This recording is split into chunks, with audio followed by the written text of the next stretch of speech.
Is your debt causing you sleepless nights? Knock your debt out with Debt KO. And your debt won't be the only thing keeping you up at night.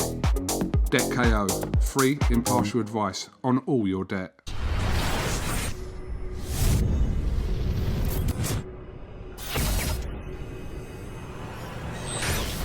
This is UMAR AHMED for IFL TV in association with MTK Global. It's here. It's a massive fight week, a heavyweight fight week, 2 unbeaten Londoners, 50-50. Frank Warren, there isn't much else to say now. The truth comes out on Saturday night. Dubois-Joyce. Well, you're absolutely right, Umar. It's a fight we've all been waiting for since last April. It's been postponed a few times, but finally their guys will be getting in the ring on Saturday.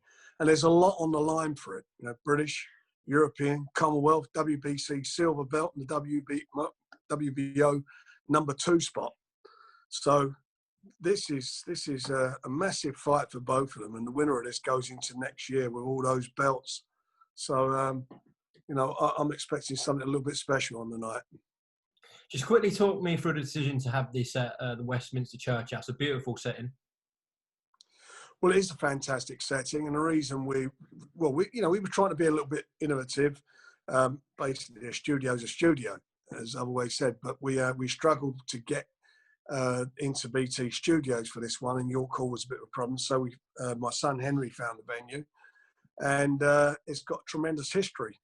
You know, Church House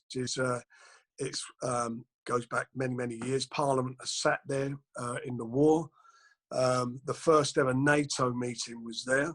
It was bombed in the war, and there's certainly be some more bombs going off on Saturday night. So it's quite an appropriate venue. But as you quite rightly say, it's a beautiful venue. I said at the start, it's a genuine 50-50. A lot of people in boxing and the fans read it like that. And if you speak to both camps, whether it's Martin Bowers, Daniel and yourself, or you speak to Sam Jones, Joe Joyce, Ismail Salas, they just don't see a way they lose, which is rare in boxing these days. Well, it is. It's funny. I was talking to somebody today, and normally you get a sense of near a fight. You think, well, look, this guy's has definitely got the beat in him, and the other one's not fancying it too much. But as you quite rightly say, they both fancy the fight so much so. When the board called for the British title fight, they both said, we are not backing out of it. Neither of them was prepared to back out. So that's why the fight's there. They're so confident in their abilities to beat each other. And when you look at them, they've got such different contrast in their experience. You've got Daniel, who only had 7 senior bouts as an amateur, quite a good junior pedigree, and sparred with everybody. And then you look at Joe's got this tremendous track record as an amateur. I think, Olympic silver medalist, should have got the gold. He was robbed, I thought.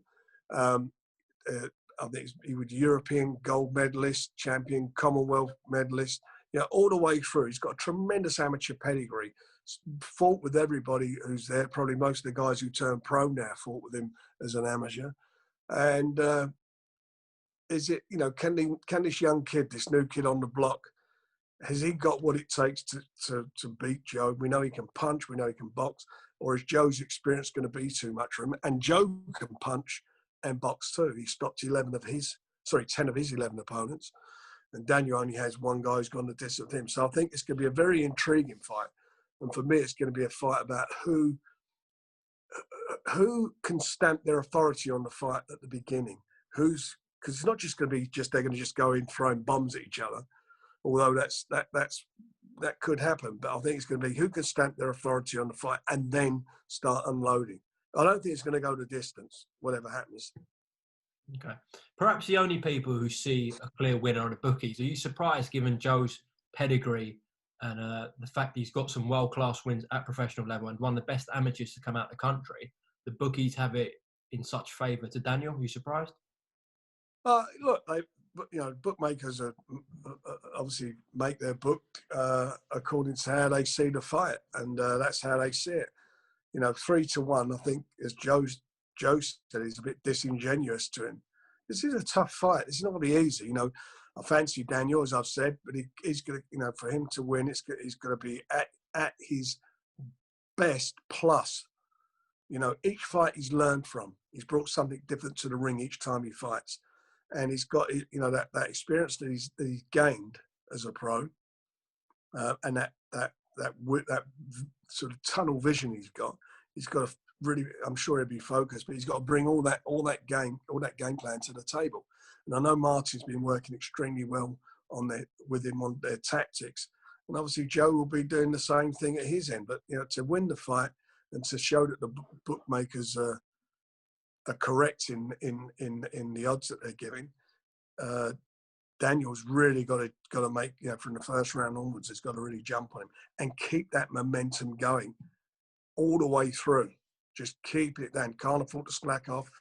You know, everybody thinks that, you know, the sort of view a lot of people I've spoken to, they feel Daniel early, Joe late, same as they did with Nathan Gorman.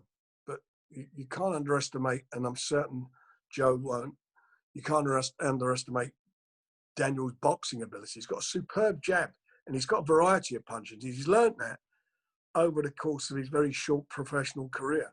You know, when he fought Kevin Johnson, you know, very experienced journeyman, he was headhunting.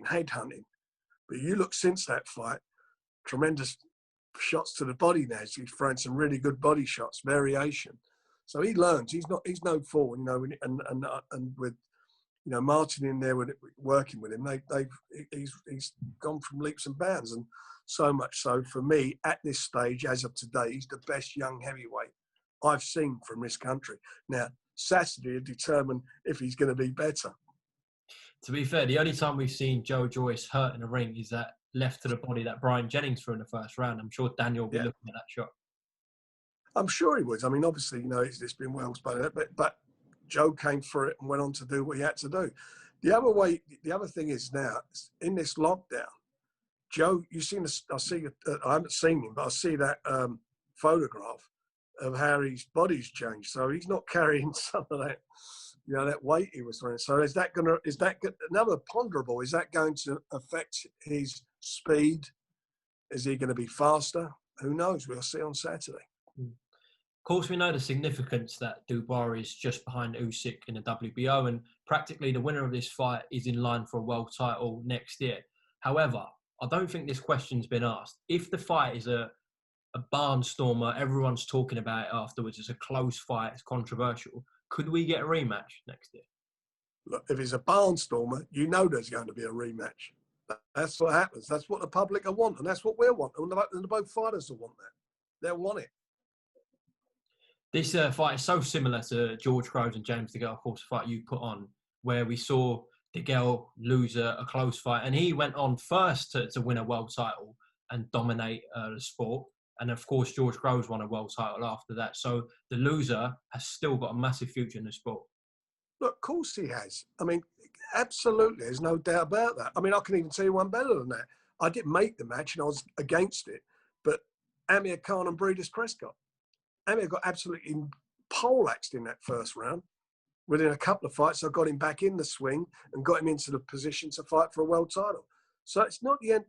Look, you know, of course, we say the business is about winners, but also it's about grit and determination coming back from losses. And there are a lot of world-class fighters who've come back from losses and gone on to do some great things. So it's not the end of the world, whether it be Joe, whether it be Daniel, for a loss.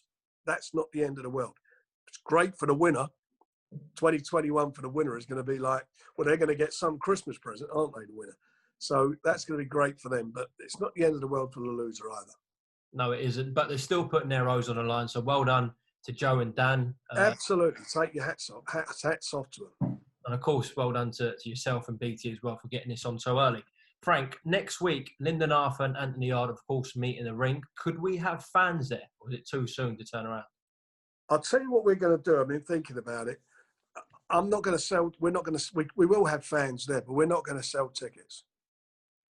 What we're going to do, we're going to give the tickets to the workers, care workers, all the ones who've worked hard in the epidemic, key workers.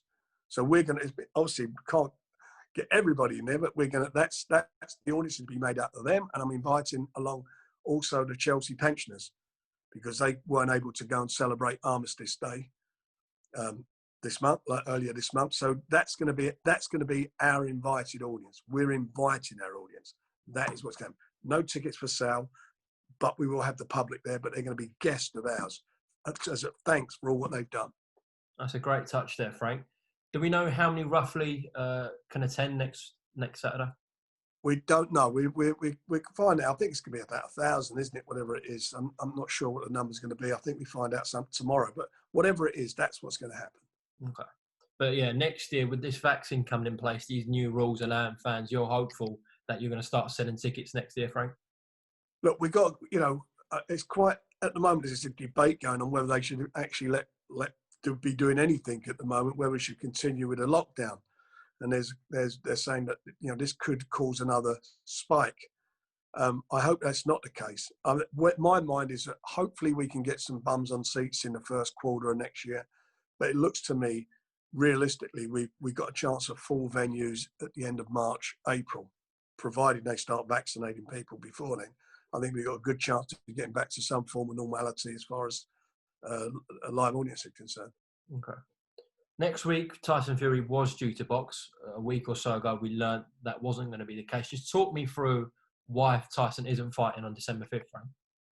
Well, he's not fighting because we couldn't get the timings right with ESPN and British. We wanted to do it prime time. They wanted early hours, and that obviously affects the payments. So the money at the end of the day, the money didn't work out, and it was a great shame for Tyson because obviously I worked he asked to fight on the 5th, and we moved heaven and earth to try and make it happen, but unfortunately it hasn't. So what will happen now is I'm sure he'll be out sometime early next year. I'm sure he wants to get in the ring as soon as possible. Oh, just lost you there, Frank. Are you back? I've got you back. Sorry, someone called me. That's okay.